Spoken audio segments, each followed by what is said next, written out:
사실 말입니다. 요즘 밤잠 설치는 분들 많으실 거예요. 미국 경제는 탄탄하다는데 왜 내 포트폴리오는 이 모양일까? 취업은 잘 된다는데 왜 내 주변엔 힘들다는 소리뿐이지? 이런 생각 한 번쯤 해보셨죠? 자, 생각해보세요. 뉴스에서는 실업률이 낮아졌다고 축제를 벌이는데 정작 시장은 요동칩니다. 이상하지 않나요? 오늘 제가 그 고민에 대한 명쾌한 해답을 알려드리겠습니다. 지금 우리가 믿고 있는 금융상식이 얼마나 위험한 착각인지 그 실체를 낱낱이 보여드릴게요.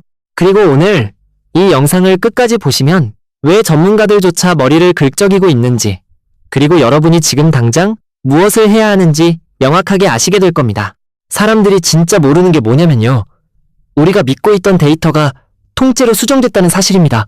며칠 전 미국 고용통계 확정치가 발표됐는데 세상에 2025년 전체 일자리 증가폭이 어떻게 됐는지 아세요? 원래는 58만 4천 개가 늘었다고 했어요.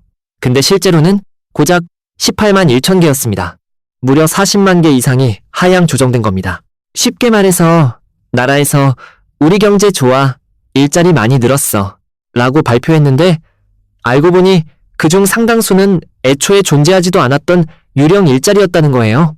여기서부터 진짜 재밌어집니다. 한 달 평균으로 따지면요. 2025년에는 매달 겨우 1만 5천 개의 일자리만 늘었습니다. 1만 5천 개요. 미국 인구가 3억 3천만인 나라에서 한 달에 1만 5천 개? 이건 사실상 고용시장이 정지했다는 뜻입니다. 그런데 우리는 그동안 뭘 믿고 있었던 걸까요? 부풀려진 숫자에 속아서 미국 경제 튼튼하네 라고 안심하고 있었던 거예요. 그래도 올해 1월은 13만 개 늘었다며? 꽤 괜찮은 거 아냐? 이렇게 생각하시는 분들 계실 거예요. 맞아요. 표면적으로는 그렇습니다. 1월 비농업 일자리가 13만 개 증가했고 시장 예상치도 웃돌았어요.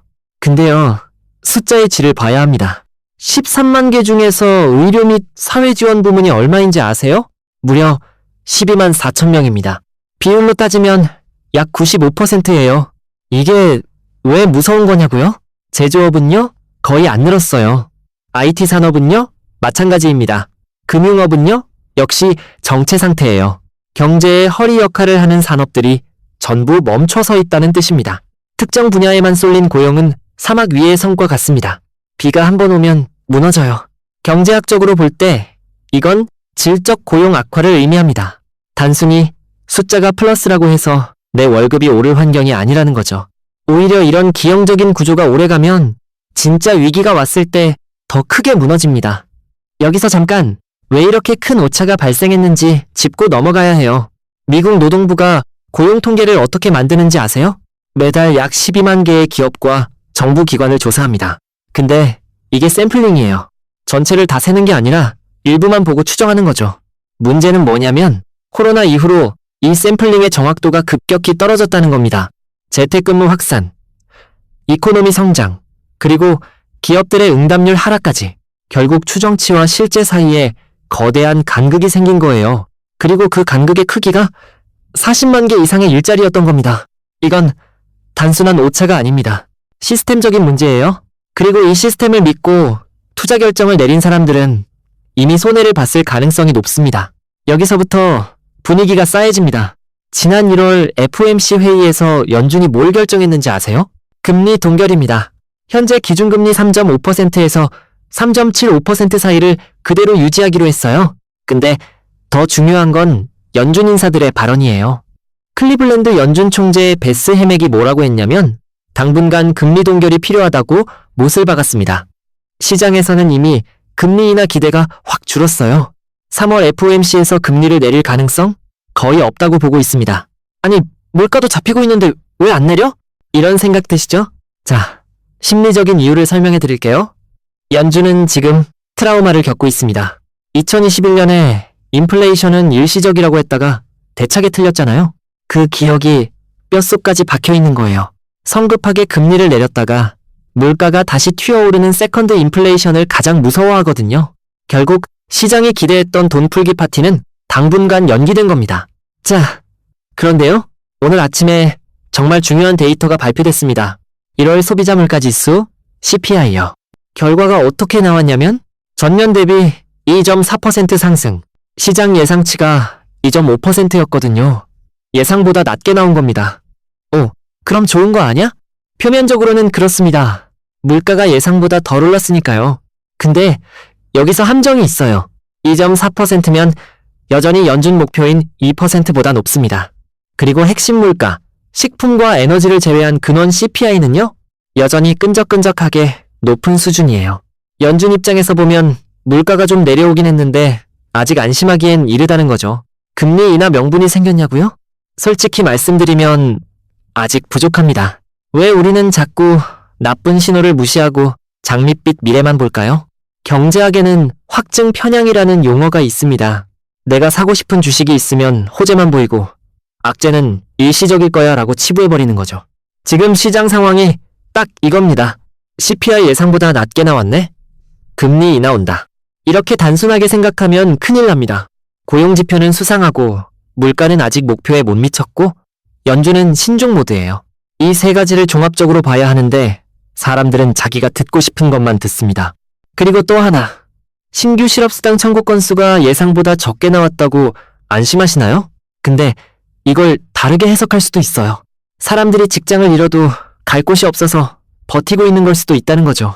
고용시장이 탄탄한 게 아니라 경직되어 가고 있다는 신호일 수 있습니다. 여기서 한 가지 더 짚고 넘어갈 게 있어요.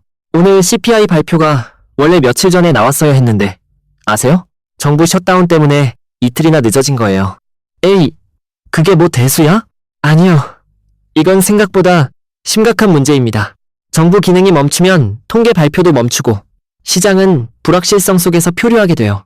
그리고 이런 일이 앞으로도 반복될 가능성이 높습니다. 미국 정치가 얼마나 양극화되어 있는지는 다들 아시잖아요. 경제 데이터의 신뢰도에 정치적 리스크까지 더해지고 있는 겁니다. 투자자 입장에서는 2중, 3중의 불확실성과 싸워야 하는 상황이에요.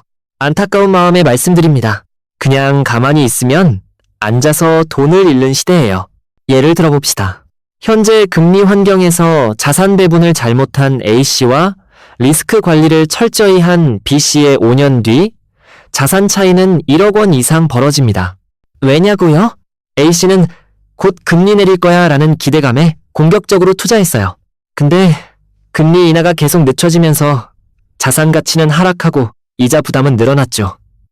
반면 B씨는 방어적 포지션을 유지하면서 기회를 기다렸습니다. 실제 금리 인하가 시작됐을 때 저가 매수에 나선 거예요. 이 차이가 5년 후 1억입니다. 구체적인 단계를 알려드릴게요. 첫째, 현금 비중을 상향하세요. 지금은 공격보다 방어입니다. 현금이 왕인 시대가 다시 왔어요. 급하게 투자할 필요 없습니다. 기회는 반드시 옵니다. 둘째, 고용지표의 질을 보세요. 헤드라인 숫자에 속지 마세요. 산업별 편중도, 정규직 대 비정규직 비율, 임금 상승률까지 체크하세요. 숫자 뒤에 숨겨진 진실이 있습니다. 셋째, 발표 후 대응하세요. 미리 예측해서 베팅하지 마세요. CPI가 나왔든 고용지표가 나왔든 결과 확인 후 움직여도 늦지 않습니다. 남들보다 빨리 움직여야 돈 번다는 생각 버리세요. 개인 투자자가 기관을 이기는 건 속도가 아니라 인내심입니다. 뒤로 갈수록 더 놀라운 통찰을 얻으실 겁니다.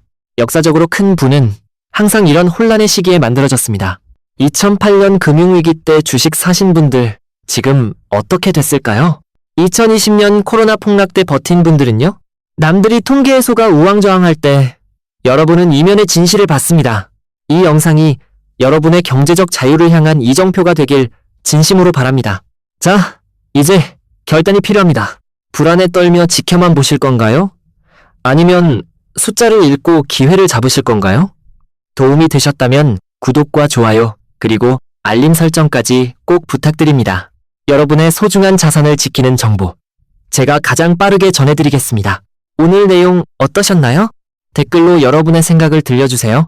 특히 오늘 CPI 발표 보시고 어떤 생각이 드셨는지, 그리고 여러분의 투자 전략은 어떻게 바뀌었는지 궁금합니다.